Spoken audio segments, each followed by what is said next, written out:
Il était une fois l'histoire d'un continent. La croûte continentale, formée de granit recouvert de sédiments, repose sur le manteau supérieur, le tout formant la lithosphère, qui elle-même repose sur l'asténosphère. La limite entre les deux est une question de température. C'est l'isotherme, 1300 degrés. La Terre se comporte comme une machine thermique, c'est-à-dire comme un dispositif permettant le passage d'énergie sous forme de chaleur vers une énergie mécanique. La chaleur terrestre a pour origine la désintégration d'éléments radioactifs dans le manteau profond principalement, et est dissipée par la mise en mouvement du manteau solide sous forme de convection. Dans la lithosphère, la chaleur se propage par conduction, alors que dans l'asténosphère, la chaleur se propage par convection.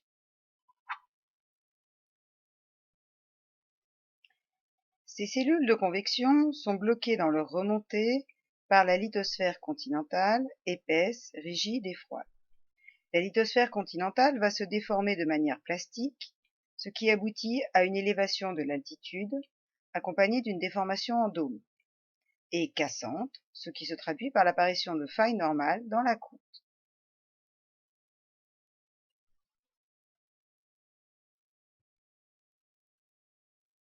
Les courants de convection ascendants vont avoir deux conséquences. Le manteau lithosphérique s'étire et s'amincit. La croûte continentale en extension se fracture selon un système de failles dites lystriques. Un fossé d'effondrement se forme.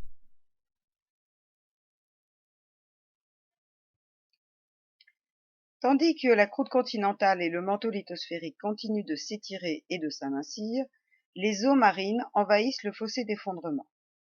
Provenant de l'érosion des croûtes continentales maintenant séparées, les sédiments s'accumulent rapidement dans les compartiments des failles qui continuent à bouger. On appelle cette zone la marge passive. Les marges passives témoignent de la fracture continentale par extension. Au niveau morphologique, les marges passives sont caractérisées par la présence de nombreuses failles normales, délimitant des blocs basculés, ainsi que la présence de dépôts sédimentaires sur ces blocs basculés. Ces dépôts sédimentaires permettent de retracer les différentes phases de cette extension au niveau de la marge passive. Les dépôts antérift, déposés avant l'extension, puis les dépôts synrift, qui se déposent pendant l'extension, et enfin les dépôts post-rift, qui se déposent après le processus d'extension. Le granit qui constitue la croûte continentale est une roche magmatique plutonique de structure grenue, constituée de 3 minéraux principaux, le quartz, le feldspath et la biotite. Le granit est une roche massive très cohérente, mais fracturée, ce qui représente une voie de circulation pour l'eau d'infiltration responsable de son altération.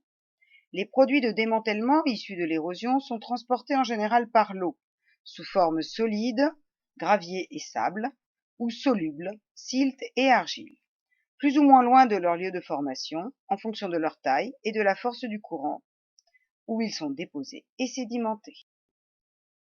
Au contact de l'eau, les biotites et les feldspaths se désagrègent. Le granit perd sa cohérence et se transforme en arène granitique. Conjugué à une augmentation de la température, l'asténosphère est plus chaude que la lithosphère, et à une baisse de la pression, diminution de la profondeur, les péridotites du manteau rencontrent des conditions suffisantes à leur fusion partielle. Il apparaît alors un magma de composition basaltique. Tandis que les couches sédimentaires se superposent, les épanchements de lave basaltique amorcent la formation d'une nouvelle croûte océanique au niveau de la dorsale qui vient de se former entre les deux masses continentales, qui vont continuer à s'écarter l'une de l'autre. L'extension de l'océan est en cours. Les roches de la croûte océanique, basalte et gabbro, se refroidissent et s'enfoncent au fur et à mesure de leur création.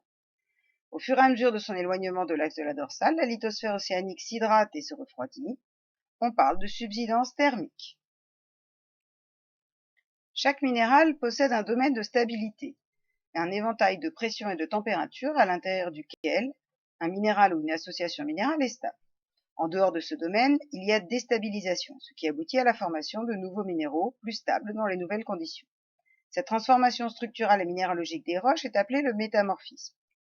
Les roches de la lithosphère océanique, soumises à ces nouvelles conditions de température et de pression, vont, en présence d'eau, se modifier. Les gabbros, constitués de feldspath et de pyroxène, deviennent des métagabbros à hornblende, puis des gabbros de faciès schiste vert,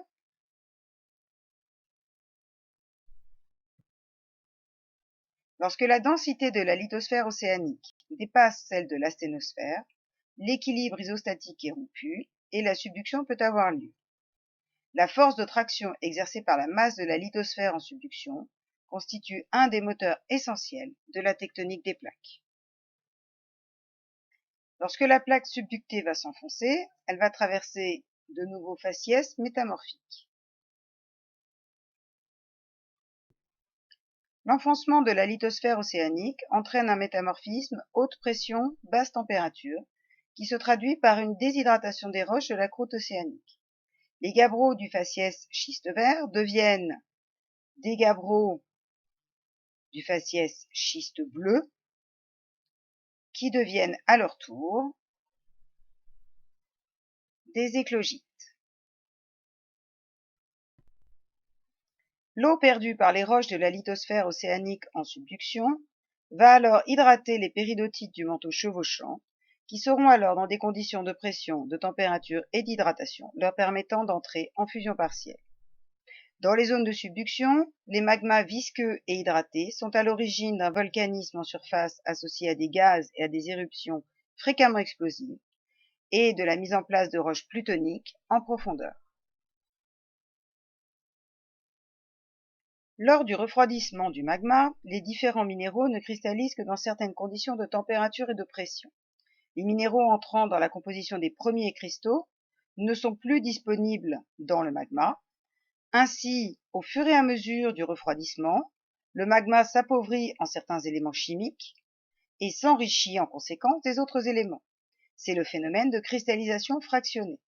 Ce processus est à l'origine de la différenciation magmatique.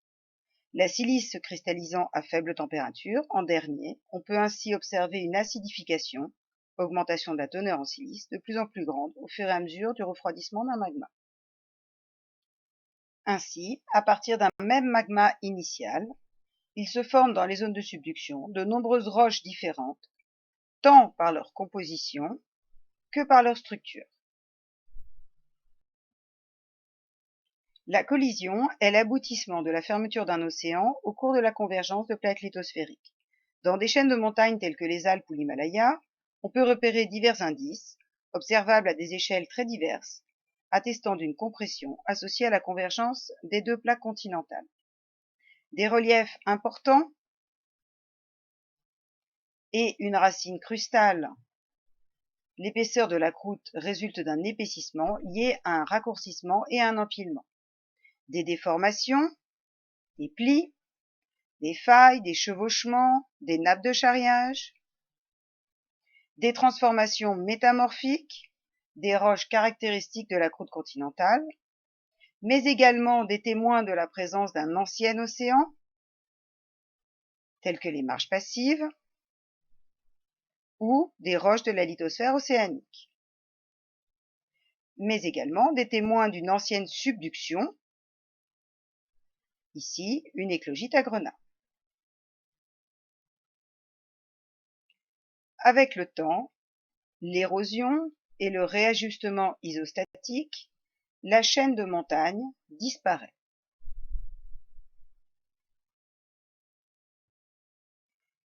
La subduction entraîne le recyclage de la totalité de la lithosphère océanique dans le manteau, ce qui explique que la croûte océanique est 200 millions d'années au maximum.